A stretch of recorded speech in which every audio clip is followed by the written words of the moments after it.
"I declare, are we not blessed to have the honour of her ladyship's company?" said Lady Catherine. "I wonder what we did to deserve such an honour."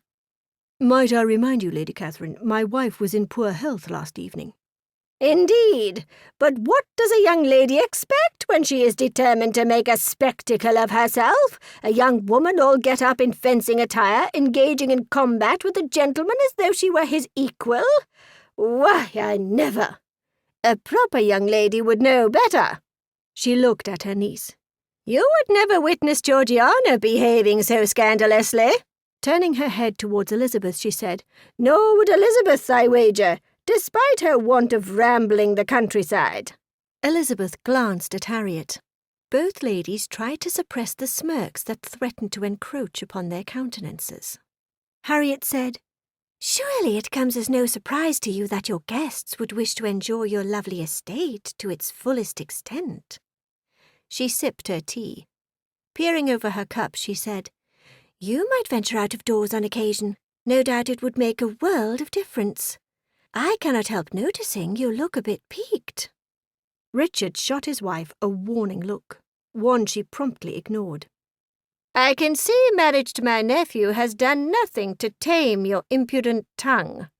Lady Catherine looked away in disgust. "Then again, I should not be surprised. A leopard does not change its spots."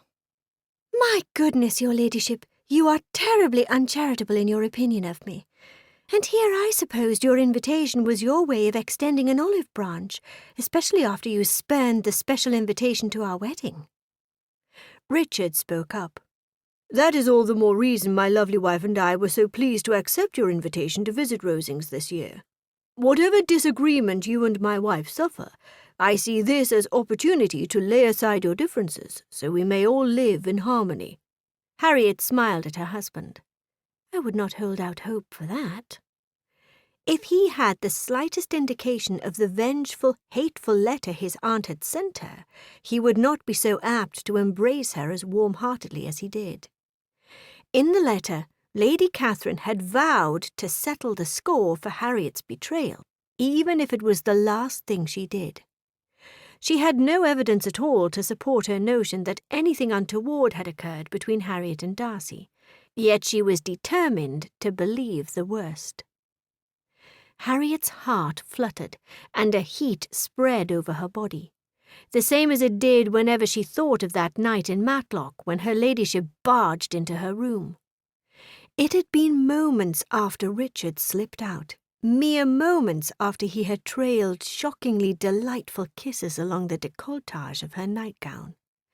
He had promised to court her, to win her heart, to marry her. What a whirlwind of emotions that moment had begot.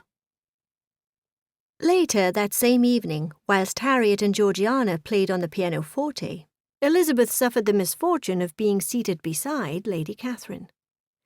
Lady Catherine leaned towards Elizabeth. "I am surprised you and Lady Harriette were able to put aside your differences and reach such an amiable accord." "Our differences, Lady Catherine? When were Lady Harriette and I ever at odds?" Lady Catherine reared her head. "Am I to believe the young lady's heated pursuit of my nephew Darcy all those months somehow escaped your notice? I find that difficult to suppose." "Must I remind your ladyship that for so many of those months Mr. Darcy and I were wholly unattached. Had he desired an alliance with her ladyship, there was nothing that prohibited it." "True, but that does not explain her continued chase once he foolishly chose you as his wife." "Then might I remind your ladyship that Lady Harriette was very young and naive, and added to that, a shameless flirt.